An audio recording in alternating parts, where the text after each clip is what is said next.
Salam BUMDes sukses.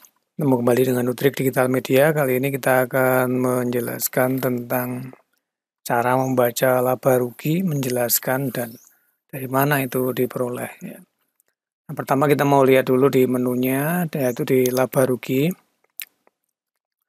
Nah, laba rugi ini berdasarkan periode ya. Nah, kita dalam periodenya itu dalam 1 tahun.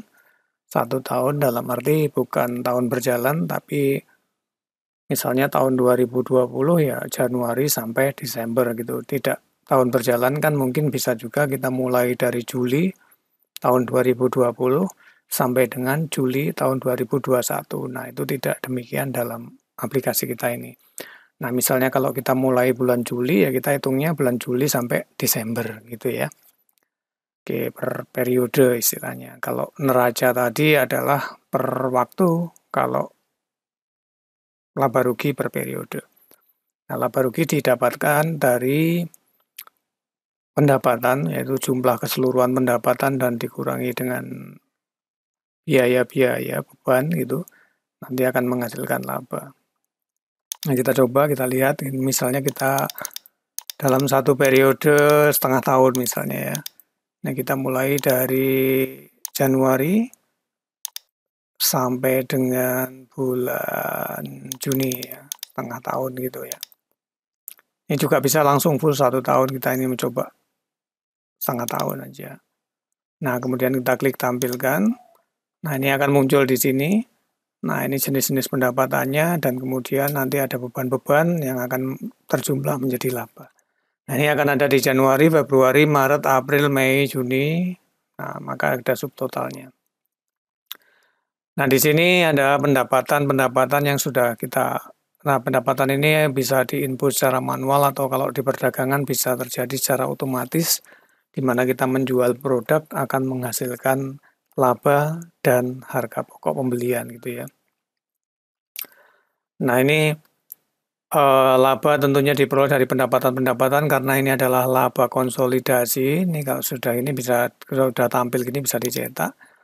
Nah, karena ini adalah laba konsolidasi, jadi bukan per unit, maka di sini ada semua, ada unit pendapatan dari unit perdagangan, pendapatan unit jasa, pendapatan unit simpan pinjam, dan pendapatan non operasional. Nah, non operasional itu misalnya pendapatan bunga bank, pendapatan lain-lain gitu ya. Nah, kalau modal, itu modal bukan termasuk pendapatan. Ya, pendapatan itu diperoleh dari menggerakkan modal, kemudian kita ada usaha yang kemudian menghasilkan pendapatan. Kalau modal itu jadi penerimaan kita, penerimaan kas. Jadi intinya pendapatan dan sama-sama kas masuk, pendapatan dan modal itu beda ya. Jadi di sini ada pendapatan, kalau di perdagangan itu pendapatan penjualan dan potongan penjualan. Misalnya kita jual itu diskon misalnya seperti itu, dapat potongan penjualan. Kemudian kalau unit jasa ya pendapatan jasa, ya macam-macam pendapatan nanti ada di masing-masing unit. Kemudian pendapatan jasa pembayaran misalnya kayak billing dan lain sebagainya itu. Nah, ini di setting nanti di akun-akun dalam aplikasinya, dalam operasional unitnya. Nah, dari semua pendapatan ini dan juga dikurangi dengan HPP, pokok pembelian dan lain sebagainya itu dengan biaya-biaya untuk perdagangan, kalau unit perdagangan, nanti dia akan menghasilkan total HPP dan menjadi laba kotor. Nah, laba kotor kita ini dalam per tahun adalah menjadi basic daripada pungutan pajak itu. Jika kita sudah berbadan hukum dan memiliki NPWP, maka penghitungan labanya dari laba kotor ini. Nah, laba kotor ini dikali berapa persen, ya kalau UMKM itu, kalau BUMDes masuk UMKM, kalau nggak salah, menurut peraturan Menteri Keuangan itu 0,5 atau 0,25 gitu ya, atau 1%. Nah, itu bisa dilihat atau ditanyakan ke kantor pajak terdekat.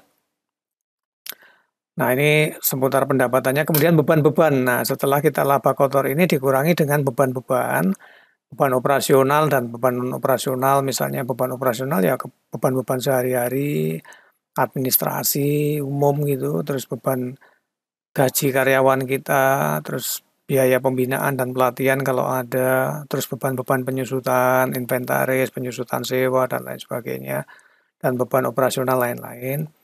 Terus misalnya seperti ada yang piutang, terus kita hapus piutangnya, itu kan nanti menjadi beban kita.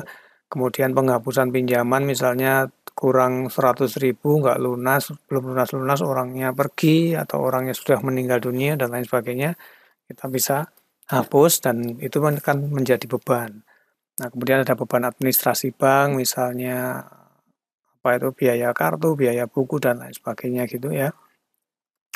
Kemudian ada beban pajak. Nah, ini beban pajak bulan sebelumnya ya, tentunya bulan sebelumnya. Jika kita misalnya bulan Januari kita bayar punya laba kotor 1 juta, terus bayar pajaknya berapa, misalnya 10.000, nah nanti dimasukkan di beban pajak di bulan berikutnya, nanti akan dimunculkan. Nah, kemudian beban non operasional lain-lain.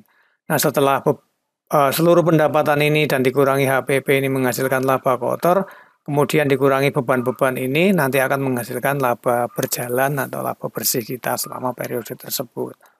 Nah, nanti kita bisa menjelaskan bahwa bulan Januari kita memiliki laba berapa, laba bersih berapa, kemudian bulan Februari laba bersih berapa, nanti akan terakumulasi. Nah, nanti dari laba bersih ini kita akan mendapatkan bagi hasil. Oke, demikian penjelasan tentang laba rugi. Nah, jika kita mengalami kerugian tentunya akan menjadi minus ya. Misalnya kita pendapatannya cuma 100.000, kok pengeluarannya 200.000, berarti kita rugi 100.000. Nah, 100.000 ini akan mengurangi modal kita. Oke, demikian penjelasan singkat dari laba rugi. Semoga bisa dipahami dan bermanfaat. Salam BUMDes sukses.